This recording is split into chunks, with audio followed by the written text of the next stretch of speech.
Doctor صاحب ایک خاتون کہتی ہیں کہ میری عمر 50 سال ہے اور میری اولاد نہیں ہے، میرے شوہر نے دوسری شادی بھی نہیں کی، تو کیا میں ایسی صورتحال میں اپنی سہیلیوں کے ساتھ سفر کر سکتی ہوں؟ الحمدللہ والصلاة والسلام علی رسول اللہ، اما بعد۔ نبی کریم صلی اللہ علیہ وسلم کا فرمان ہے کہ کسی بھی ایسی عورت کے لیے جو اللہ پہ اور آخرت پہ ایمان رکھتی ہے، یہ جائز نہیں ہے کہ وہ محرم کے بغیر سفر کرے۔ یہاں پہ نبی علیہ السلام کے الفاظ کیا ہیں؟ لا یحل لامرأۃ تؤمن باللہ والیوم الآخر۔ لفظ امرأہ نکرہ ہے اور اس سے پہلے نفی آئی ہے، تو یہ لفظ عموم کا فائدہ دے رہا ہے، یعنی کہ کسی بھی عورت کے لیے جائز نہیں ہے، وہ نوجوان ہو یا بوڑھی ہو، وہ 20 سال کی ہو یا 30 سال کی ہو، 40 50 60 70 80 سال کسی بھی عمر میں ہو، کسی بھی عورت کے لیے محرم کے بغیر سفر کرنا جائز نہیں ہے۔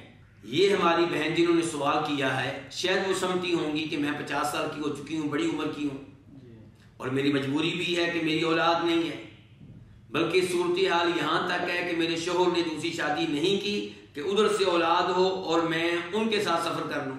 تو حقیقت یہ ہے کہ عورت کا ٹھکانہ کیا ہے، عورت کا مرکز کیا ہے، اس کا گھر۔ وقرن فی بیوتکن، عورتوں کو اپنے گھروں میں رہنا چاہیے، اگرچہ گھر سے نکلنے کی اجازت ہے، لیکن کوششیں کرنی چاہیے کہ مجھے گھر سے نکلنے کی ضرورت پیش نہ آئے، میں گھر میں ہی رہوں، اسی میں سلامتی ہے، اسی میں خیر ہے۔ بوقت ضرورت نکل سکتی ہے، میں اس کو گناہ نہیں کہہ رہا، لیکن محرم کے بغیر سفر کرنا، چاہے آپ کی اولاد نہیں ہے، یہ آپ کے لیے جائز نہیں ہے۔ جب آپ کو محرم کی سہولت نہیں مل رہی تو آپ گھر میں رہیں، ہاں تب آپ گھر سے نکلیں جب آپ کے ساتھ آپ کے شوہر کہیں جانے کے لیے تیار ہوں، یا آپ کے والد صاحب، یا آپ کے بھائی، یا آپ کے بھتیجے، یا آپ کے بھانجے، یا دیگر محرم۔ واللہ تعالی اعلم۔